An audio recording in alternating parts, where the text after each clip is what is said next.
আমি যখন কবরস্থানের আগুন নেভানোর চেষ্টা করলাম তখন তার ঠোঁটের উপরে আমার চোখ পড়ল, যা অনেক বড় হয়ে গিয়েছিল। আর অন্যান্য শরীরের অঙ্গ প্রত্যঙ্গ সবই ঠিক ছিল, কিন্তু তার ঠোঁট একদম ভয়ঙ্করভাবে জ্বলে গিয়েছিল।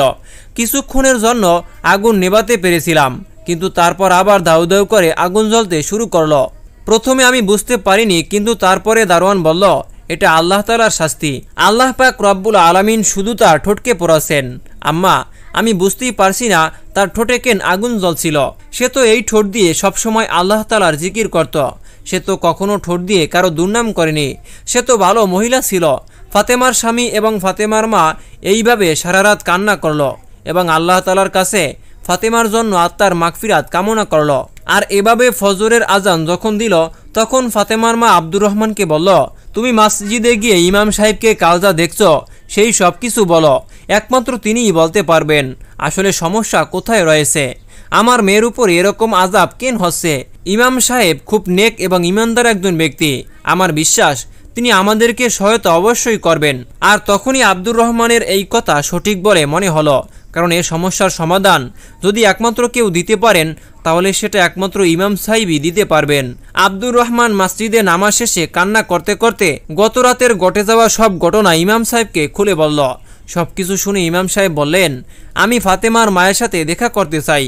আব্দুর রহমান ইমাম সাহেবকে বাড়িতে নিয়ে আসলো। ফাতেমার মায়ের সাথে ইমাম সাহেবের দেখা করিয়ে দিল। আর তখন ইমাম সাহেব ফাতেমার মাকে জিজ্ঞাসা করলেন, বোন, আপনি আমাকে এটা বলুন তো, ফাতেমা কি কখনো কারণ নামে গীবত করত বা শকুনখুরি করত, নয়তোবা এমন কোনো গুনাহ করত যা সে মুখ দিয়ে করত? ফাতিমার মা বলল, না না, আমার মেয়ে সেলাই মেশিনের কাজ করত। তার কাছে এত সময় কোথায় ছিল যে আশেপাশের প্রতিবেশীদের বাসায় যাবে বা কোনো বন্ধুদের বাড়িতে গিয়ে এবং তাদেরকে ডেকে এনে কারো নামে গীবত করবে, কারো নামে বদনাম করবে। এই কথা শোনার পরে ইমাম সাহেব এমন একটা প্রশ্ন করলেন যা শুনে ফাতেমার মা চমকে গেলেন। ইমাম সাহেব বললেন, ফাতেমা কি কখনো কারো আমানত তার নিজের কাছে রাখত? যেমন কাপড় দিয়ে জামা বানানোর পরে বেঁচে যাওয়া ছোট ছোট কাপড় বা সুতার টুকরা? তখন ফাতেমার মা বলল, না না, ফাতেমা তো এমন কিছু করত না। আর যেটুকু কাপড় তার প্রয়োজন হতো সেটুকু সে তাদের কাছ থেকে চেয়ে নিত। তখন ইমাম সাহেব বললেন, একটু ভেবে বলুন, এরকম কোনো কারণে কবরে এইরকম আযাব হতে পারে যার কারণে তার মুখের ভিতরে আগুন জ্বলছে। কিন্তু আমার তো মনে হয় এখানে আমানত নিয়ে কিছু রয়েছে, কারণ ফাতিমার চরিত্র সম্বন্ধে আমি নিজেও জানি। আসলে ইমাম সাহেব আগে থেকেই ফাতেমাকে চিনত।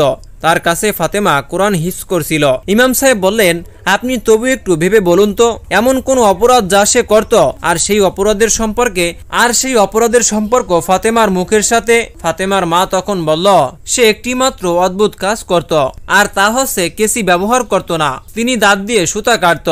তার সুতার যে অবশিষ্ট অংশ তার মুখে রয়ে যেত আর তা সে চাবাত, এবং শুধুমাত্র এই কাজ ছাড়া আমি কিছুই দেখি না।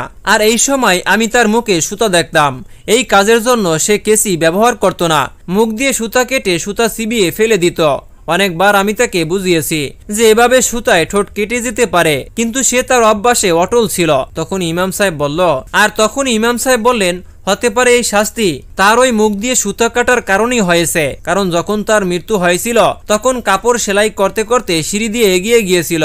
হয়তো মৃত্যুর সময় সুতার টুকরা তার মুখে রয়ে গিয়েছিল, আর সুতার কারণেই তার উপর আযাব হচ্ছে।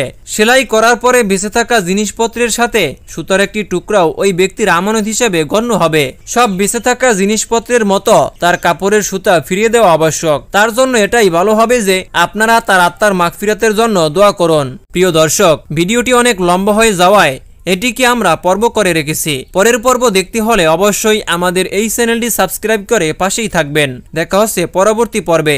সে পর্যন্ত ভালো থাকুন, সুস্থ থাকুন। আল্লাহ হাফেজ।